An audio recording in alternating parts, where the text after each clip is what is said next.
Hello friends, engineers non tech पे आपका स्वागत है। आज हम अपनी जीएस की फर्स्ट वीडियो जो कि इंडियन पॉलिटी पे है उसको स्टार्ट कर रहे हैं। तो सबसे पहले हम देखेंगे इंडियन पॉलिटी में कॉन्स्टिट्यूशन कॉन्स्टिट्यूशन कैसे हमारा संविधान बना, क्या क्या उसके प्रोसेस रहे, इसको आज के वीडियो में देखेंगे। तो शुरू करते हैं। यहाँ पे सबसे पहले देखेंगे डिफिनीशन क्या होती है कॉन्स्टिट्यूशन की। A constitution is a set of rules which provides basic structure of the political system. 1946 में कैबिनेट मिशन का गठन हुआ। किसके द्वारा? उस समय जो हमारे हमारे देश पे किसका शासन था? ब्रिटिश का शासन था। तो ब्रिटिश गवर्नमेंट में जो उस समय के प्राइम मिनिस्टर थे सर क्लीमेंट एटली, जो ब्रिटिश पीएम थे हमारे स्वतंत्रता के टाइम, उन्होंने कैबिनेट मिशन का गठन किया। कैबिनेट मिशन में 3 सदस्य थे। 3 सदस्य कौन कौन से थे? ए एलेक्जेंडर स्टेटफोर्ड क्रिप्स, वैथिक लॉरेंस। ये जो 3 मेंबर्स थे इनको भेजा गया भारत। इनका एम क्या था? ये 24 मार्च 1946 को दिल्ली आए। एम क्या था कैबिनेट मिशन का? एम था कैबिनेट मिशन का भारत में संविधान सभा का गठन करना, एक ऐसे कमेटी का गठन करना कि जो कि संविधान का निर्माण करे। ठीक है। दूसरा इनका एम था अंतरिम सरकार। अंतरिम सरकार मतलब कि ऐसी सरकार जो स्वतंत्रता से पहले, स्वतंत्रता प्राप्ति तक और गणतंत्र के बनने तक जो सरकार रहो उसको बोलते हैं अंतरिम सरकार। ठीक है।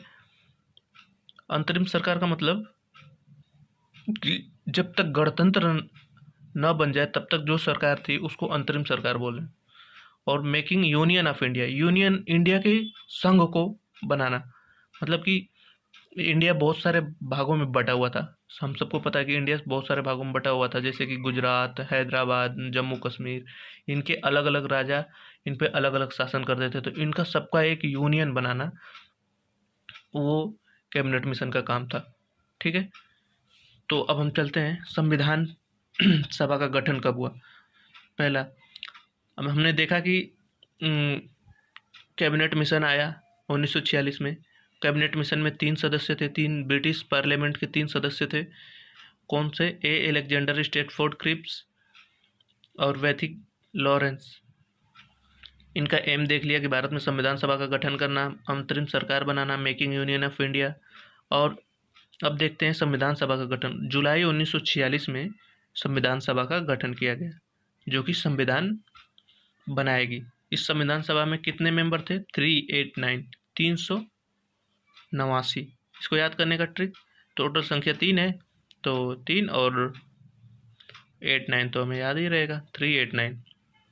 इसमें जो 292 मेंबर्स थे वो ब्रिटिश प्रांत से आए हुए थे। ब्रिटिश प्रांत का मतलब आप समझ रहे हैं?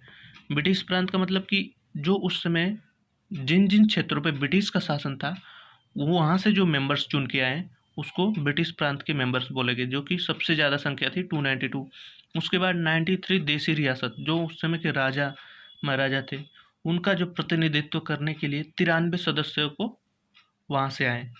ठीक है। और 4 कमिश्नरी क्षेत्र। कमिश्नरी क्षेत्र से ये बहुत इंपॉर्टेंट है। 4 कमिश्नरी क्षेत्र वो होते थे जैसे कि आज के समय में जैसे हमारी ये केंद्र शासित राज्य हैं जो कि केंद्र के अधीन रहते हैं, इसी तरह कमिश्नरी क्षेत्र ब्रिटिश गवर्नमेंट ब्रिटेन से चलाती थी। ये 4 कमिश्नरी क्षेत्र कौन कौन से थे?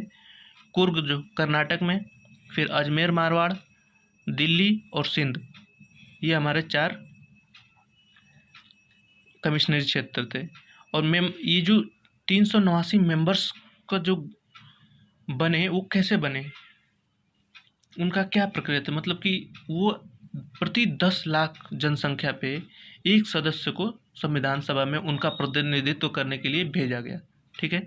तो इसी में एक इम्पॉर्टेंट क्वेश्चन आता है कि भीमराव अंबेडकर कहाँ से चुन के आए थे? संविधान सभा में आए थे तो कहाँ से चुन के आए थे? तो पश्चिम बंगाल से चुन के आए हुए थे। ठीक है। तो नेक्स्ट देखते हैं। अब देखिए संविधान सभा का जो प्रथम अधिवेशन हुआ वो दिल्ली में हुआ। ठीक है। प्रथम अधिवेशन में जो अस्थायी अध्यक्ष चुना गया, या ये बहुत ही इंपॉर्टेंट क्वेश्चन है कि संविधान के अस्थायी अध्यक्ष कौन थे। पहला अध्यक्ष अगर पूछे या अस्थायी अध्यक्ष पूछे तो सच्चिदानंद सिन्हा। अगर पूछे कि जब ये पूछे कि पहला अस्थायी अध्यक्ष कौन था तो डॉक्टर राजेंद्र प्रसाद। अगर ये क्वेश्चन पूछे कि संविधान का पहला अध्यक्ष कौन था तो डॉक्टर सच्चिदानंद सिन्हा। ठीक है। उसके बाद 2 दिन बाद जब मीटिंग हुई तो उसमें राजेंद्र प्रसाद को अध्यक्ष चुन लिया गया 11 दिसंबर 1946 को। फिर 13 दिसंबर 1946 को उद्देश्य प्रस्ताव लागे। उद्देश्य प्रस्ताव का मतलब कि हमारे संविधान सभा का उद्देश्य क्या होगा, ये जो संविधान बनेगा इसमें क्या क्या उद्देश्य होंगे, उसको उद्देश्य प्रस्ताव लाने वाले कौन थे?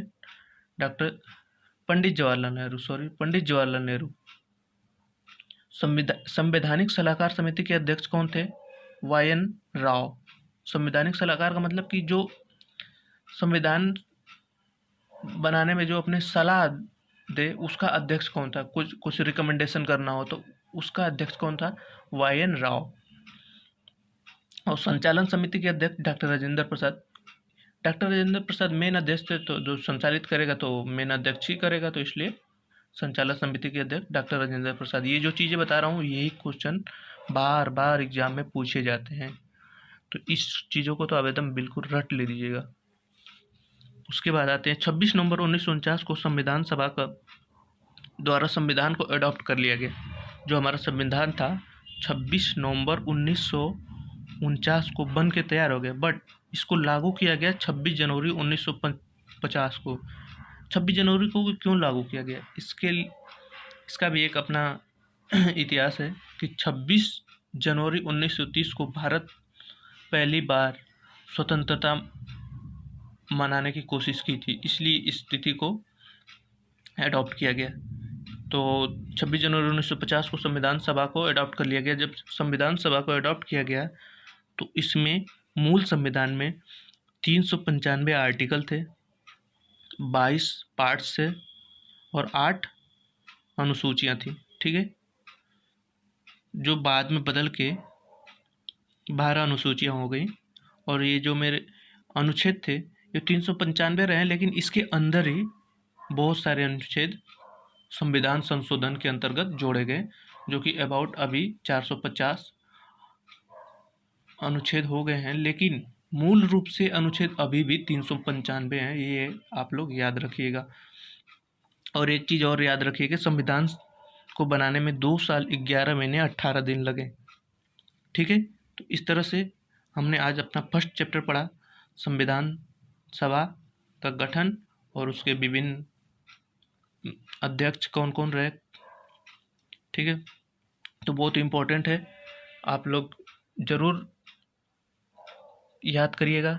ये डायरेक्टली क्वेश्चन पूछे जाते हैं कि संविधान सभा का अस्थायी अध्यक्ष कौन था, अध्यक्ष कौन था, उद्देश्य प्रस्ताव किसने लाया था, कब पारित किया गया था। ये सब चीज़ें एक एक क्वेश्चन है जो मैं आपको दिखा रहा हूँ, ये सारे एक एक क्वेश्चन है।